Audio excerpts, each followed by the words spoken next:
Assalamualaikum warahmatullahi wabarakatuh. Pak Dedi itu sarjana hukum, jadi saya mengundang beliau untuk maju ke depan ya. Jadi Bapak Ibu, Sampurasun, Sampurasun. Ya, Bapak Ibu yang saya hormati, Bapak Rektor Universitas Indonesia, Bapak Dekan, serta semua yang hadir di sini, tidak usah disebutkan satu persatu yang saya hormati. Ada Ibu Ida, sama-sama USA, orang Sunda asli. Siang ini kita akan menyimak kuliah umum yang akan disampaikan oleh Bapak Gubernur Jawa Barat periode 2025-2030, yang juga sebelumnya anggota DPR, dan segitu banyak sekali pengalaman beliau di bidang politik. Dan yang menarik tadi sudah disampaikan bagaimana panggilannya Kang Dedi, atau ada channel YouTube itu Kang Dedi Mulyadi yang disebut dalam kurung Bapak Aing gitu ya, yang kemarin populer itu, menggunakan bagaimana beliau itu menggunakan nilai-nilai budaya, khususnya dari budaya Sunda, dalam mempraktikkan pengelolaan pemerintahan, mulai dari wakil Bupati Purwakarta, kemudian juga Bupati Purwakarta 2 periode, dan sekarang menjadi Gubernur Jawa Barat. Untuk itu saya mengundang Bapak Dedi Mulyadi atau Kang Dedi Mulyadi. Kebetulan juga saya dipanggil Kang, meskipun saya bukan orang Korea, kita sesama orang Sunda. Kang Dedi, maka di hati saya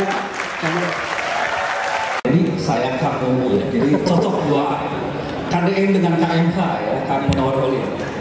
Baik Bapak Ibu yang saya hormati, tidak usah berpanjang-panjang karena waktu kita terbatas. Kang Dedi mungkin juga ada keperluan yang lain. Saya silakan Kang Dedi mungkin menceritakan bagaimana menerapkan nilai-nilai budaya, khususnya nilai-nilai budaya Sunda dalam praktek tata kelola pemerintahan dari dulu sampai mungkin sekarang yang ke depan. Silakan. Aman dan ngadongeng boleh ya. Mangga. Ya, Assalamualaikum warahmatullahi wabarakatuh. Sampurasun. Moderator yang tampannya ketelatan. Karena tampannya kan dulu waktu muda, sekarang udah telat dibilang tampan. Pak Rektor, Pak Dekan, dan semua yang hadir. Sebenarnya kuliah budaya saya sudah tadi sama puisi itu. Saya nangis gitu dengar itu. Nangisnya ada 2 hal di situ. Yang pertama adalah menyampaikan tentang nyambat, kata orang Sunda itu nyambat karupun. Nah, ini karupun ini menjadi problem tersendiri dalam hampir 30 tahun ke belakang. Karena ketika bicara karupun itu selalu diidentikan dengan kemusyrikan, kekafiran, keterbelakangan, ketertinggalan. Nah, kalau kita sudah ingin meninggalkan karupunnya, saya meyakini bangsa tidak akan punya masa depan. Karupun itu kan nilai-nilai masa lalu, orang tua kita dulu, kakek orang Sunda itu tingkatannya banyak. Itu kayaknya bahasa Sunda dibanding bahasa lain ya. Coba bayangin, aki, nini, buyut, bau, jangawareng, udeg-udeg, kaisiwur. Panjang Pak. Bahasa Indonesia mah hese, kakek, nenek, buyut, udah selesai. Makanya jangan terlalu banyak dipakai itu bahasa, nanti takut cepat selesai. Nah, apa artinya bahwa manusia itu tidak akan pernah terpisah dengan masa lalunya. Karena manusia tidak akan terpisah masa lalunya, maka dia akan memiliki hubungan sampai kapanpun bagi mereka yang ingin meletakkan itu dalam kerangka hidupnya. Maka Indonesia itu dulu Nusantara itu daerah-daerah, wilayah-wilayah kebudayaan yang berasal dari wilayah kerajaan itu meletakkan leluhur itu menjadi fundament utama dalam seluruh aktivitas hidup. Maka memulai itu pasti dimulai dengan kalimatnya sederhana. Mipit kudu amit, ngalak kudu bebeja. Mipit kudu amit, ngalak kudu menta. NU mentradisikan itu dengan tawasul. Sunda mentradisikan itu dengan rekes, raja. Proses hubungannya sesungguhnya adalah perlawanan terhadap filsafat barat. Orang Sunda itu orang kebudayaan, bukan hanya Sunda, seluruh kebudayaan Nusantara mengajarkan bahwa manusia dengan alamnya adalah satu kesatuan sistem, satu kesatuan nilai, bagian yang tidak terpisahkan. maka seluruh aktivitas hidupnya ketika dia berhubungan dengan kepentingan mengambil bagian dari alam, berhubungan mengambil kepentingan dari bagian dari alam, maka dia minta dulu. Maka tradisi minta itu membangun tradisi silaturahmi, yaitu tradisi saling mendekatkan. Nu jauh kurang deket, geus deket kurang lain, geus lain kurang pakeun, geus pakeun silih diwanggikeun. Artinya apa? Saya datang di sini bukan untuk merusak. Saya datang di sini hanya ingin menjadi bagian. Saya ada di belantara ini, tidak ada satupun saya ingin merusak belantara ini. Saya hanya ingin menjadi bagian dari belantara ini. Karena dia ingin menjadi bagian, maka dia bagian yang tidak terpisahkan. Maka dia berserah. Mangga kalimatnya sederhana. Mangga nyangakeun beuheung teu-teukeun ti gorokeun suku genteng blokeun. Nah, Bapak tahu urusan ini. Nanti jelasin lagi dalam kuliah berikutnya. Siap. Nanti ada kuliah khusus. Nah, kemudian bentuk penyerahannya itu maka disimbolisasikan dalam bentuk sasajen. Sasajen itu susubuh. Apa itu sasajen? Susubuh itu adalah persembahan sebagai bentuk penghormatan, bukan penghambaan, penghormatan. Maka nyangakeun buku salamar getih satetes, maka itu disimbolkan dengan bunga yang 7 rupa. Kemudian puncak dari simbol itu bagi orang Sunda itu, yang puncak tertinggi dari sesajen itu adalah ayam dibakar, jadilah bakakak. Bakakak itu lambang penyerahan diri, dia sudah berserah, sudahlah. Makanya ngakeun beuteut-teuteun ti korok-korok suku bentek pulokeun, terus hilanglah pengakuan dalam dirinya, kesombongannya tidak boleh ada. Nyangakeun abdi mah teu bodoh-bodoh acan, sederhana kan. Celik putih celak herang cak bulan 14 jalan gede sasapot. Apa sesungguhnya? Dia lagi menceritakan diri pada semesta. Tidak ada niat jelek dalam dirinya, tidak ada sedikit pun kesombongan. Ini saya sudah berserah. Maka terjadilah hubungan emosional yang tertata dan terjaga. Dalam hubungan emosional yang tak tertata dan terjaga inilah, maka nanti manusia akan menuju pada puncaknya. Maka menuju pada puncaknya itu, dia akan menuju pada papat kalimat tunggal. Artinya dia sudah bersatu. Maka saya sejak dulu ketika saya jadi wakil bupati, jadi bupati pertama, meletakkan dasar pembangunan yang disebut visi. Itu cukup kalimat saya adalah visi pembangunan berkarakter. Sudah segitu saja. Karena apa sih ciri khas pejabat Indonesia? Ciri khas pejabat Indonesia itu bisa dilihat dari visi misinya. Yang paling aneh, setiap kampanye visinya pas, banyak banget. Mewujudkan Jawa Barat yang badatun toy batun baratun tuku maksudnya beriman dan bertakwa. Saya lihat yete karya sastra apa kita nopo apa visi cain. Sebenarnya apa sih manusia berkarakter itu? Manusia berkarakter itu kata orang Jawa kan disebutnya sangkan paraning dumadi. Kata orang Sunda mah kata orang Sunda mah papat kalimat pancer. Papat kalimat pancer itu apa? Manusia harus bersenyawa dengan tanahnya, dengan airnya, dengan udaranya, dan dengan panas mataharinya. Maka orang yang sudah bersenyawa dengan ini, dia akan memiliki energi yang besar. Untuk apa? Untuk membangun piranti kehidupan sampai pada puncak kebahagiaan hidup. Puncak kebahagiaan hidup itu dimulai dari mana? Ya dari manusia itu secara sistemik. Maka dia pembangunan tidak boleh bertentangan dengan nilai tanahnya, pembangunan tidak boleh bertentangan nilai udaranya, pembangunan tidak boleh bertentangan dengan nilai airnya, pembangunan tidak boleh bertentangan dengan nilai panas bumi, panas mataharinya. Maka prinsip dasar saya sebagai orang Sunda, saya memandang alam ini adalah alam feminin, bukan alam maskulin. Maka karena alam feminin, kita tinggal pada sebuah alam feminin. Maka karena kita tinggal pada sebuah alam feminin, sikap kita pada alam yang kita tinggali ini, sikap kita pada alam yang kita pinjam untuk hidup kita bernapas dalam setiap waktu, perlakukanlah secara feminin.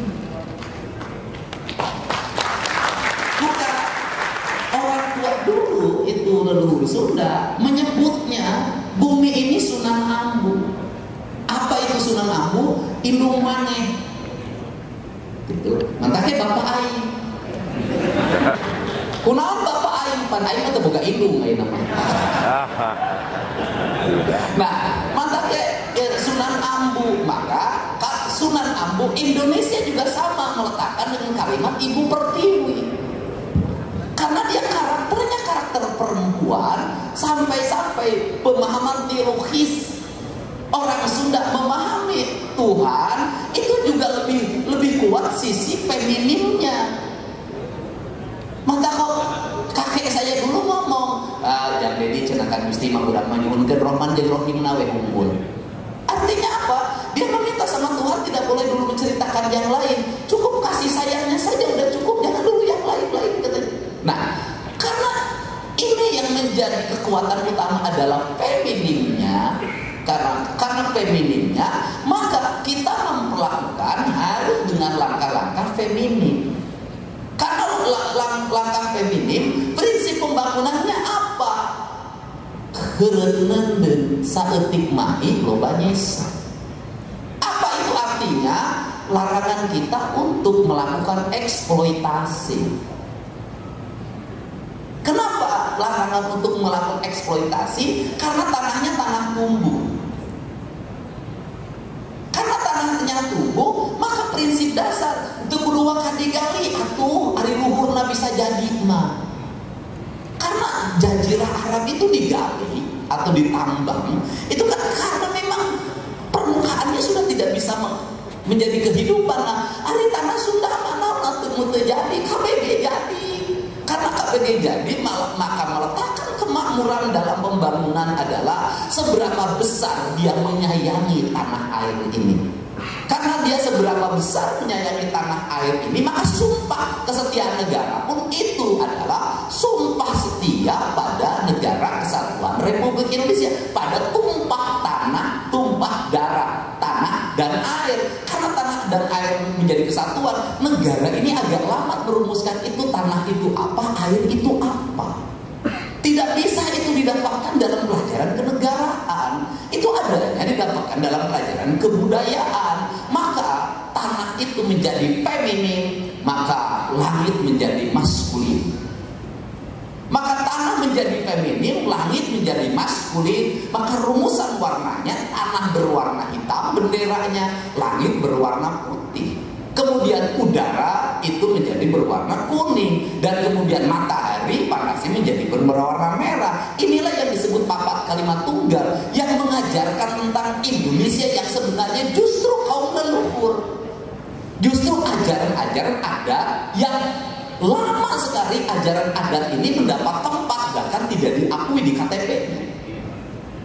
Kan lama. Karena lama melakukan pencarian itu, kita keburu kerusakannya lama, terbengkalai. Maka sehingga pendekatan ketuhanan dalam perspektif ini tidak ada satupun yang memisahkan antara manusia dengan alamnya dan manusia dengan Tuhannya. Sesuatu yang manunggal itu bedanya. Sehingga kaum kebudayaan bertuhan itu adalah bertanah air.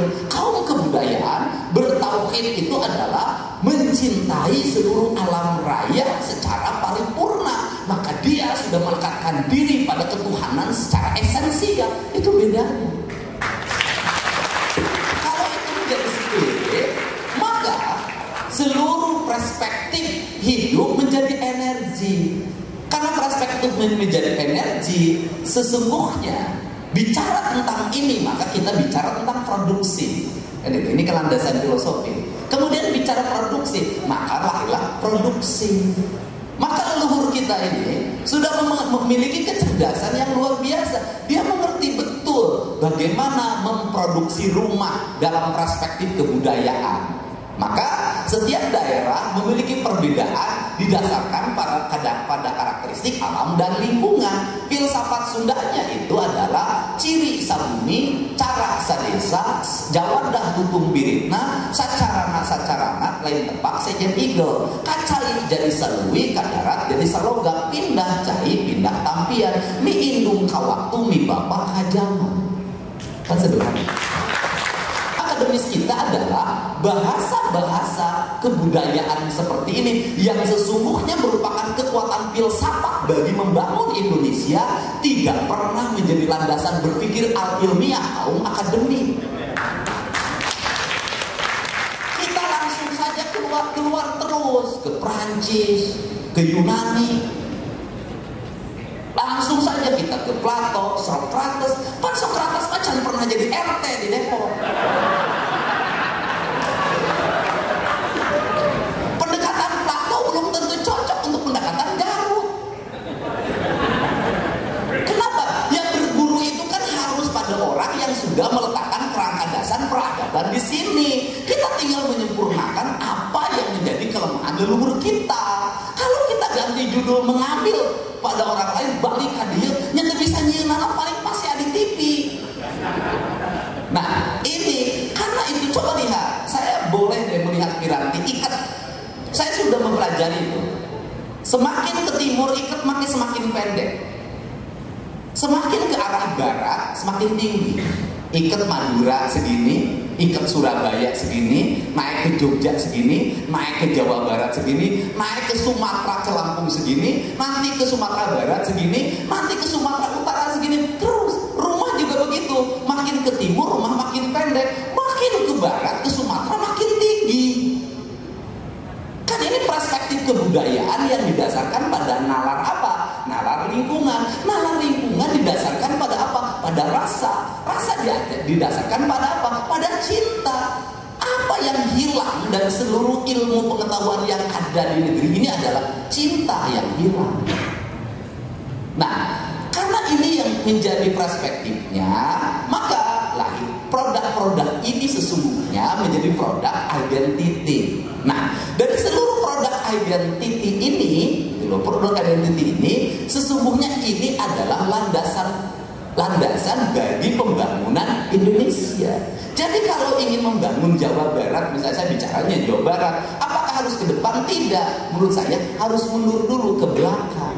Kenapa harus mundur dulu ke belakang? Karena kita ke depan tanpa arah, ini mau kemana? Kata orang Sunda, lamun urang neangan kulon wetan deui, lamun urang neangan itu ieu deui, lamun urang neangan aya eueuh deui, lamun urang neangan bener salah deui. Karena ini kita dalam melangkah ini bingung mau pergi kemana, maka kita harus kembali ke apa? Ke asas kita, ke dasar kita. Dasar apa kita? Dasar kebudayaan. Kemudian ketika bicara kebudayaan dalam tata kelola pemerintahan itu hanya bagian dari strategi untuk membangun piranti kebudayaan. Maka negara yang akan mengalami kemajuan adalah negara yang berkebudayaan. Apa yang tidak memiliki nilai kebudayaan, seluruh produktivitas itu adalah kebudayaan. Penyesatannya di mana? Penyesatannya adalah kebudayaan disimpangkan menjadi kesenian. Itu. Pada kesenian itu adalah ranting atau daun atau bunga dari kebudayaan. Kebudayaan itu kan seluruh produktivitas hidup. Bukankah produktivitas hidup manusia itu yang paling mendasar? Ada satu adalah bahasa kebudayaan, dua adalah makanan kebudayaan, ketiga adalah pakaian kebudayaan, yang ketiga adalah seni kebudayaan. Bukankah peradaban barat melakukan hegemoni terhadap kita sebagai bangsa Asia juga dimulai dengan hegemoni bahasa, hegemoni pakaian, hegemoni seni, hegemoni makanan? Bukankah kita adalah produk itu? Dalam perspektif saya, yang paling bergengsi itu dalam sebuah universitas adalah fakultas kebudayaan.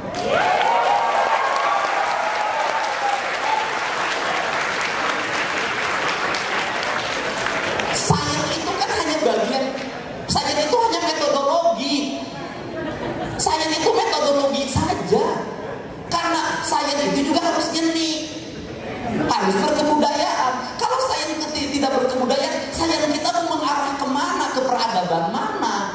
Matematika kita mau mengarah ke peradaban mana? Fisika kita mau mengarah ke peradaban mana? Kimia kita mau arah ke peradaban mana? Arsitektur kita mau mengarah ke peradaban mana? Astronomi kita mau mengarah ke peradaban mana? Geologi kita mau mengarah ke peradaban mana? Ya perkabaran di sini.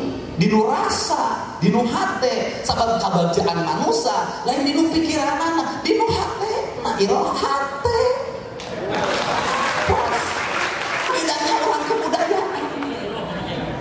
Jadi orang kebudayaan itu untuk bahagia nggak usah gagah, tuh pakai samping ini gitu, gaya apa? Itu loh. Jadi orang kebudayaan mau boga duit, yang terboga duit kayak gitu. Orang kebudayaan itu punya uang, nggak punya uang, ya begitu saja adanya, nggak kelihatan orang kebudayaan. Nah, ini perspektifnya.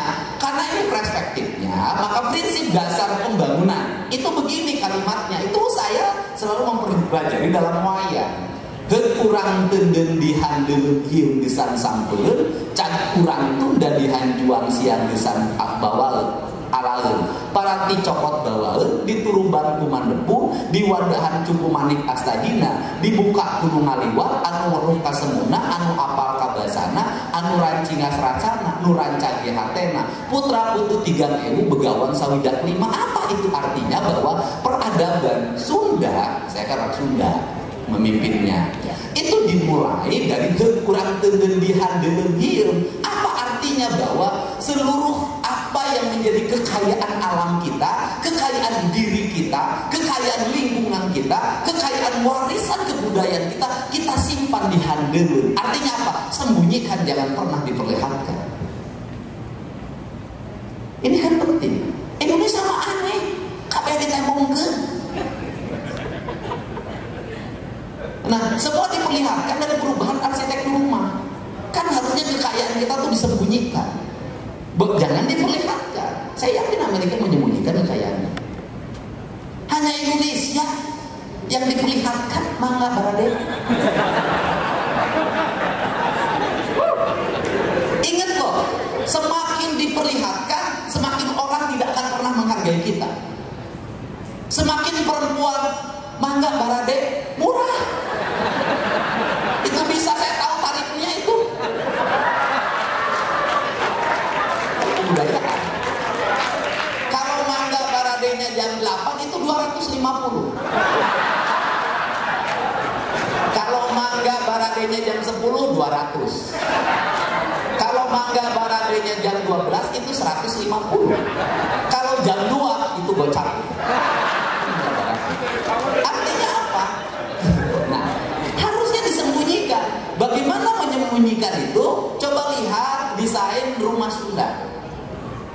Pertama, desain rumah Sunda itu ada ruang terbuka, sebutnya tepas. Kemudian untuk menuju tepas harus pakai jojodo. Orang yang menuju tepasnya kakinya dicuci dulu, nggak boleh kotor. Maka saya buka tadi, ini saya naik tepas. Dicuci dulu, bayangin betapa orang masuk sebuah peradaban, lu cuci kaki dulu. Kapan kaki kita dicuci? Kalau masuk ke pabrik ayam, kalau masuk ke peternakan sapi.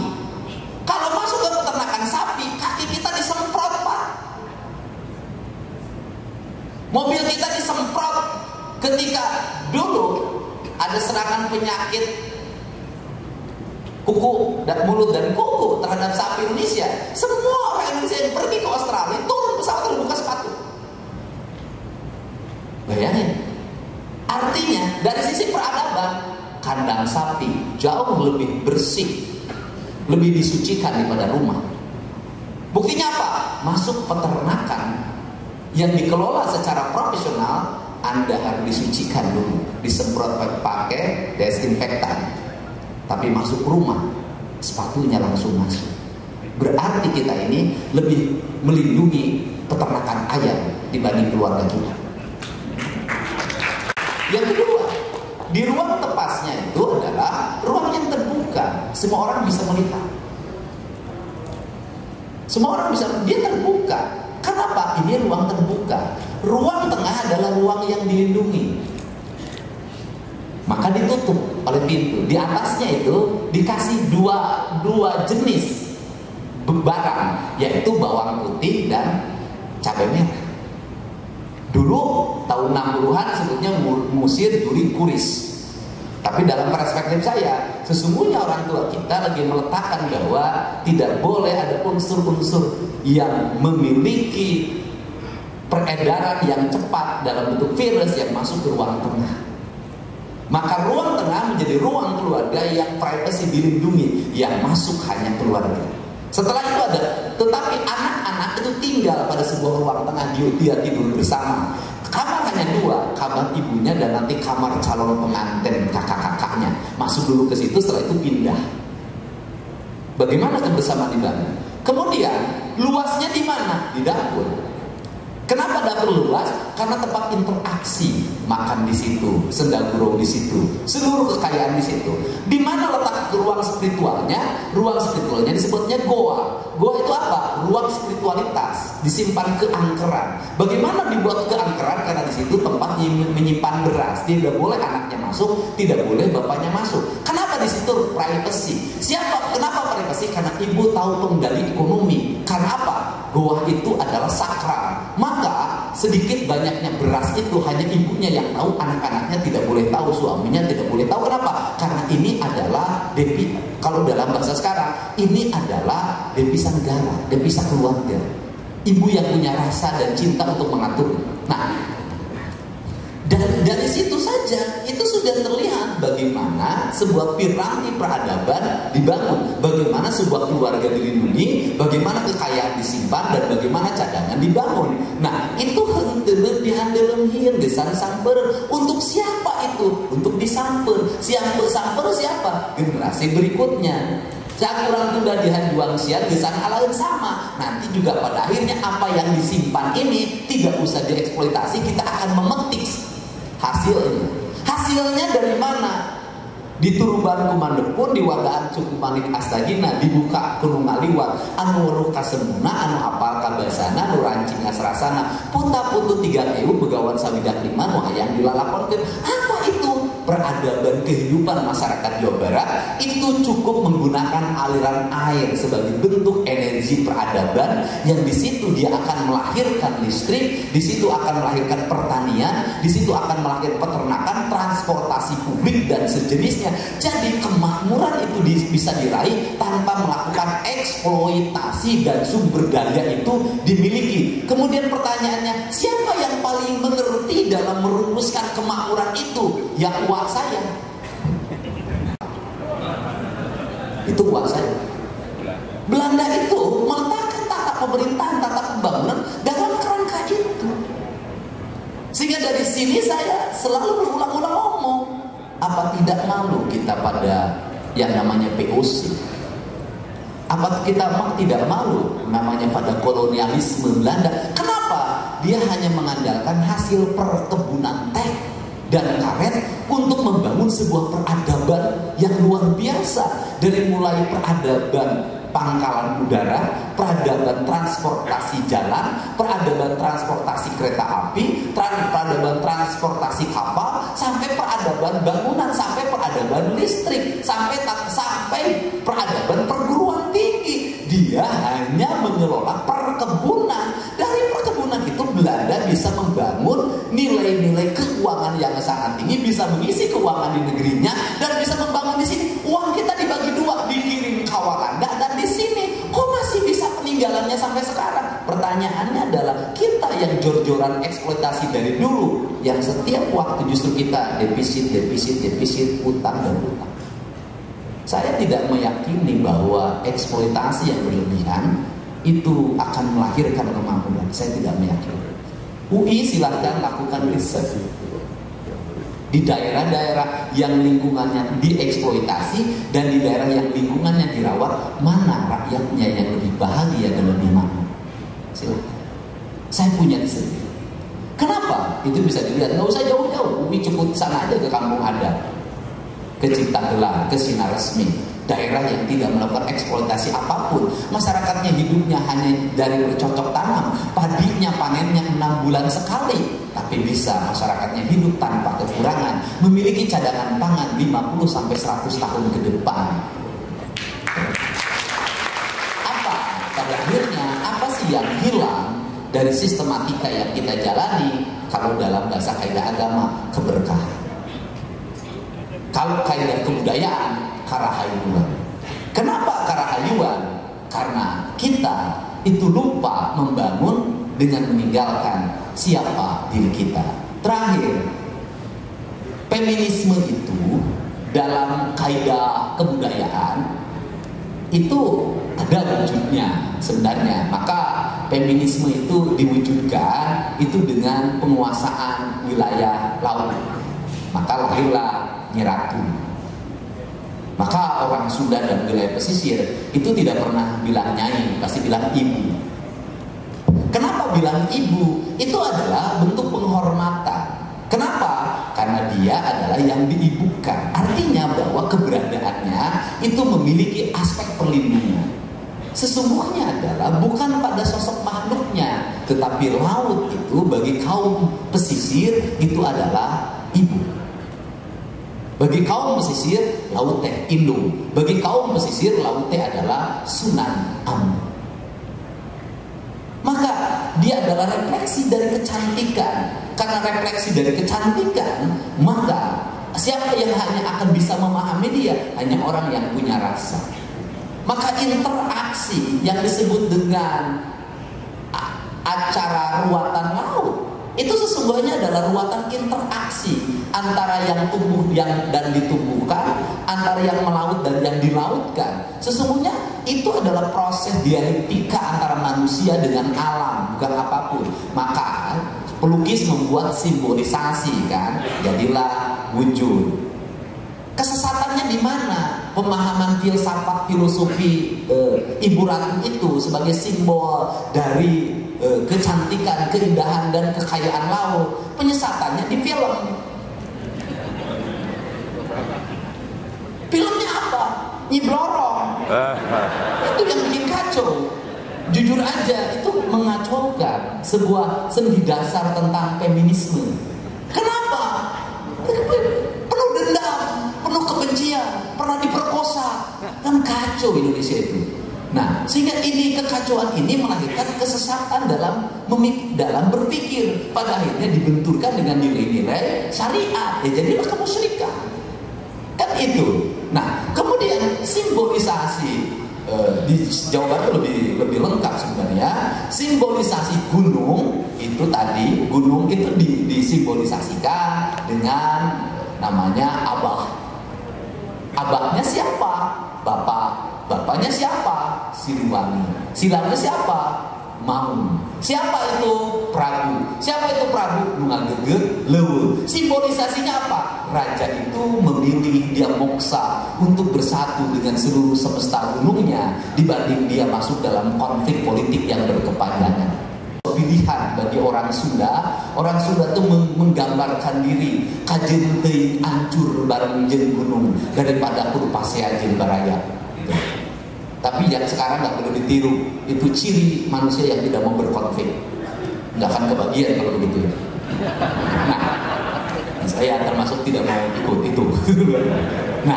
Nah ini maka simbolisasinya adalah gunung dan laut. Gunung lambangnya harimau, laut lambangnya Nyi Ratu. Maka ini yang disebut yin dan yang, maskulin, feminin, dan ini adalah alam keseimbangan. Jadi apa yang harus dilakukan oleh Fakultas Kebudayaan dan seluruh jajaran pemerintah di Provinsi Jawa Barat adalah mengembalikan kembali keseimbangan. Maka keseimbangan itu saya mulai dengan apa? Dengan melakukan perubahan tata ruang, mengeluarkan peraturan gubernur larangan alih fungsi lahan. Karena saya melakukan keseimbangan. Tetapi karena alamnya alam pancaroba, maka pamimpin teh lamun dihareup kudu jadi panuntun, ditukang kudu jadi nungadorong, gitu kan. Digigir kudu jadi pamanggul. Apa artinya? Maka saya harus tampil untuk melakukan action secara personal. Karena apa? Karena anggarannya tidak ada. Kalau rapat dulu tidak akan pernah beres. Maka saya turun untuk bongkar.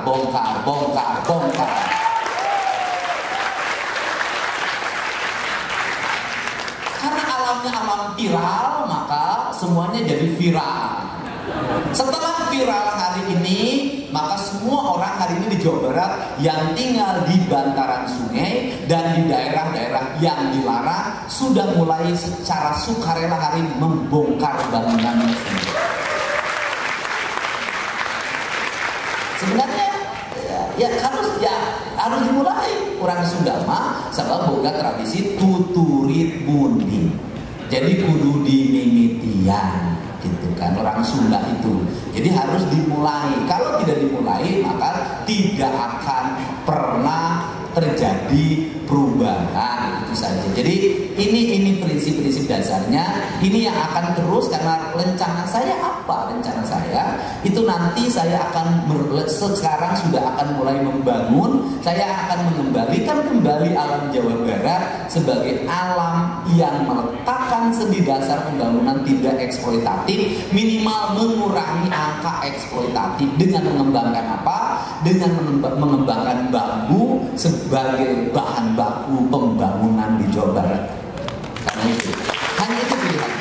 Kalau sudah nanti arsitekturnya bambu, maka bambu itu sesuatu yang ditanam, ditebang tumbuh lagi, kemudian filsafat dasar orang Sunda itu filsafat dasarnya adalah bambu. Ilmu ketuhanannya juga ilmu ketuhanan yang dimaknai dari filsafat bambu. Disebutnya rawayan jati, cowo nyurup karena pupu. Nah, orang Jawa keris mancing kasarangka, karena di Sunda tidak dikenal peradaban logam, tapi dikenal adalah peradaban bambu. Kerangka ini yang lagi disusun, saya tahun ini akan mulai membangun sekolah-sekolah bambu. Dan ini kalau semua bahan, nanti bahan pintu, meja, kursi semuanya akan terbuat dari bambu. Dan bambu di Jawa Barat itu adalah bambu dengan kualitas tinggi. Dan kita harus belajar Tiongkok, negeri yang hari ini mengalami percepatan pertumbuhan ekonomi, tidak malu mengaku sebagai negara tirai bambu. Terima kasih. Atau non bisa kan tadi kayak amplop lah. Sebenarnya saya ingin banyak ngobrol ya, tapi sudah ada info karena Kang Deddy ada acara lain. Iya, ketopraknya bisa sambil dimakan nanti di sana. Baik, Bapak Ibu yang saya hormati, karena waktunya terbatas, tapi saya ingin mengatakan bahwa kami sangat berterima kasih dari UI, khususnya dari Fakultas Kedokteran Budaya, karena Kang Deddy ya 15 menit. Boleh ditanya, direct aja langsung kain.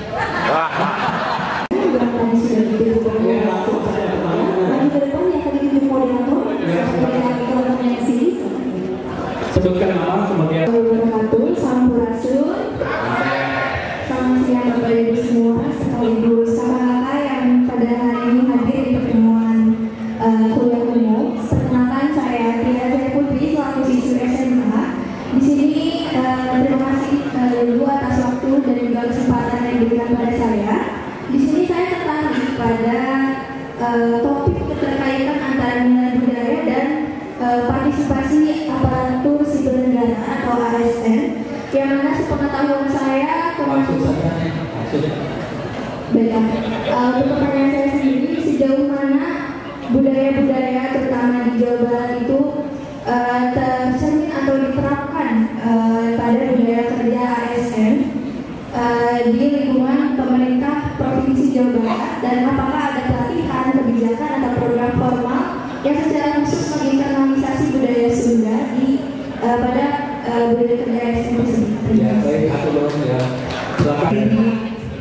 Terima kasih atas kesempatan ini. Saya seorang mahasiswi dari FIB UI, dan saya ingin fokus pada satu hal saja. Nama saya Hel. Saya ingin fokus satu hal saja mengenai pembangunan kota-kota di Jawa Barat. Itu mengenai transportasi dengan kendaraan pribadi. Saya rasa itu adalah bentuk eksploitasi yang akan benar-benar nyata, mau itu dalam bentuk menyebabkan polisi atau dari BBM yang dipakai. Di Bandung itu tempat keluarga saya itu sebuah macet di Jakarta saya melihat bagaimana inovasi teknologi dan nilai-nilai budaya itu dipadukan. untuk beralih ke budaya yang lebih tertib, lebih mawas kebersihan dan lebih melestarikan lingkungan. Saya melihat itu dari contoh saja di Jakarta melalui sarana dan prasarana transportasi umum yang sudah diperbaiki dari gubernur yang sebelumnya dan gubernur yang sebelumnya lagi. Itu proses yang panjang. Nah, saya lihat bagaimana di Halte Jakarta itu intinya saya melihat bagaimana kalau kita ingin bicara mengenai budaya itu pasti diawali oleh mentalitas kita sebagai individu dan masyarakat. Ya, jadi tapi begini, selain mentalitas yang bisa diubah, itu pertanyaan saya adalah apakah yang menjadi hambatan dari segi struktur atau tata kelola pemerintahan yang dihadapi oleh kota-kota di Jawa Barat? Kang Deddy melalui kebijakannya melarang siswa untuk motor ke sekolah, saya rasa itu sudah cukup karena selain mentalitas harus juga ada struktur yang mengikuti. Udah, oke. Pertanyaannya udah paham. Jadi pertanyaannya adalah hambatan secara struktur. Oke, terima kasih. Saya Mama Solika, mahasiswa S3 Ilmu Logistik. Jadi saya mau tanya satu pertanyaan, bagaimana jika kearifan lokal itu berbenturan dengan nilai ekonomi? Jadi secara budaya mungkin itu tidak bijaksana, tapi secara ekonomi banyak sekali suara yang mengatakan bahwa ini pembangunan untuk ekonomi. Jadi intinya sudah terjadi pembangunan atau bahkan sudah terjadi kerusakan. Padahal misalnya kami dari Fakultas Ilmu Budaya sudah memberikan pernyataan. Baik, sekian pertanyaan. Sesungguhnya adalah piranti yang hidupnya secara berkomunitas.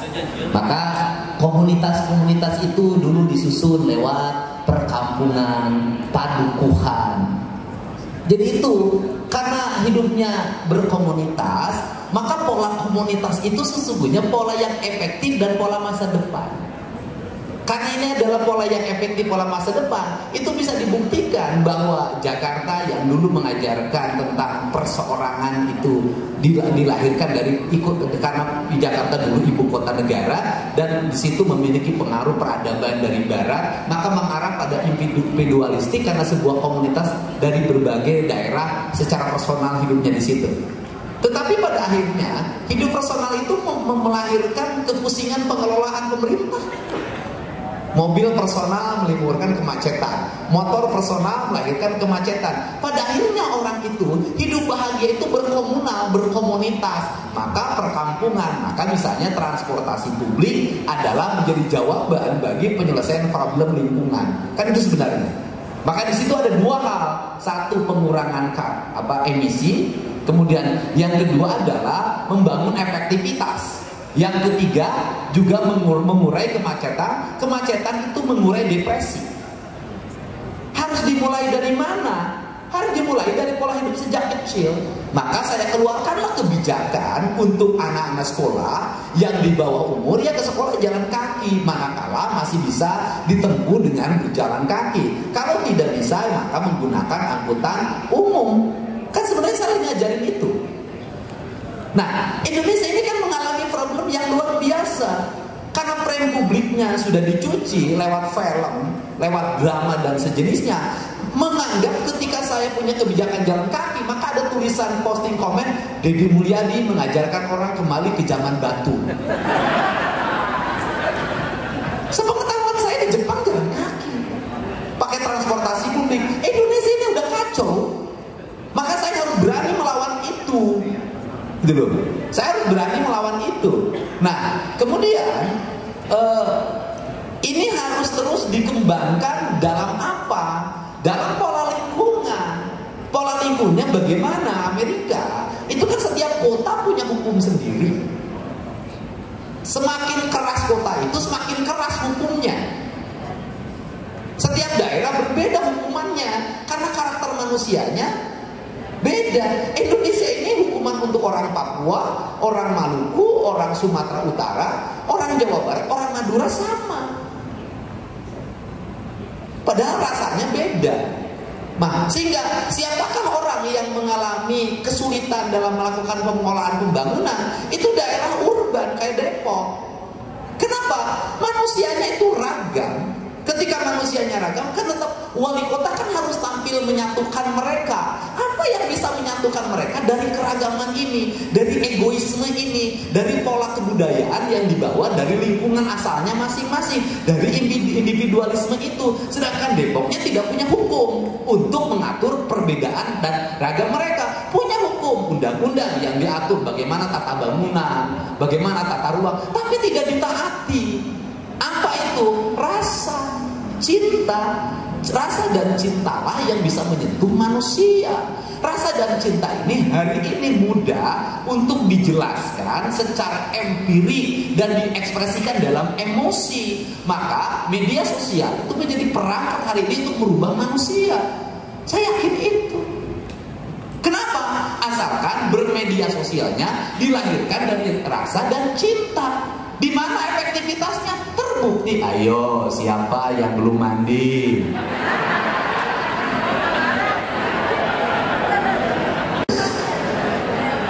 Ayo, siapa yang susah makan, yang melawan sama mamah dan papahnya? Ayo, siapa yang jajan terus? Kalau tidak nurut, nanti Pak Gubernur datang ya. Saya bawa lo ke barak militer.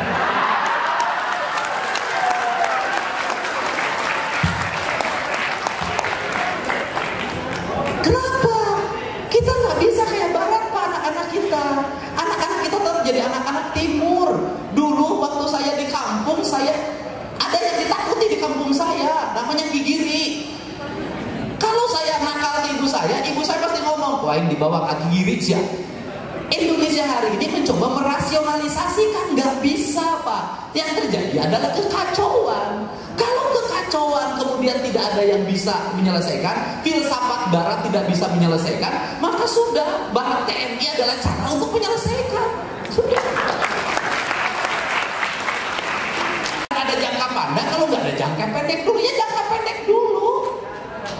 Saya berikan contoh, kalau ada yang pingsan di jalan, yang pingsan itu serangan jantung, maka kemampuan saya, pertolongan saya hanya pijit kaki atau pijit di bagian dada. Kemampuan saya di situ, maka saya harus melakukan itu. Bagusnya itu adalah oleh dokter spesialis, dijemput pakai ambulan, yang ambulannya lengkap peralatannya, cara ngangkat damkarnya harus, cara ngangkat ke ke belakangnya harus begini, meletakkannya harus begini, ini harus tersedia alat picu jantung, di sini harus tersedia oksigen, nanti ruang UGD tersedia, langsung masuk ruang bedah. Itu memang idealnya begitu. Jadi anak-anak kita yang kasurupan hari ini, yang kasurupannya sieun anak ku tentara, nya make tentara we heula da guru nama teu sieun. Terima kasih. Hatur nuhun Kang Dedi, alhamdulillah ya kita semua tidak dibawa ke barak militer. Jadi Kang Dedi kita bawa ke sini ya, Baik Bapak Ibu, karena waktunya terbatas, saya ingin membaca kutipan dari naskah Sunda kuno, aksara dan bahasa Sunda kuno, Amanat Galunggung. Karena ini tadi bersesuaian dengan apa yang dikatakan Kang Dedi. Ini bahasa Sunda kunonya Kang Dedi. Hananguni hanamangke, tan hananguni tan hanamangke. Aya mah baheula taya teu ayeuna, hanteu mah baheula hanteu teu ayeuna. Ada dahulu, tidak ada sekarang. Ada dahulu, ada sekarang. Tidak ada dahulu, tidak ada sekarang. Ada masa lalu, ada masa kini. Bila tidak ada masa lalu, tidak akan ada masa kini. Karena itu yang kemudian diterapkan oleh Kang Dedi, nilai-nilai karuhun Sunda yang kemudian diaplikasikan, diterapkan sekarang dalam praktek, mulai dari wakil bupati, bupati, dan sekarang sebagai gubernur Jawa Barat. Kira-kira itu gubernur konten. Gubernur Lambetura. Tambah satu lagi, yaitu KDM, Kang Dedi Mulyono. Baik Bapak Ibu yang saya hormati, kita beri aplaus sekali lagi untuk Bapak E. Baik, terima kasih. Assalamualaikum warahmatullahi wabarakatuh.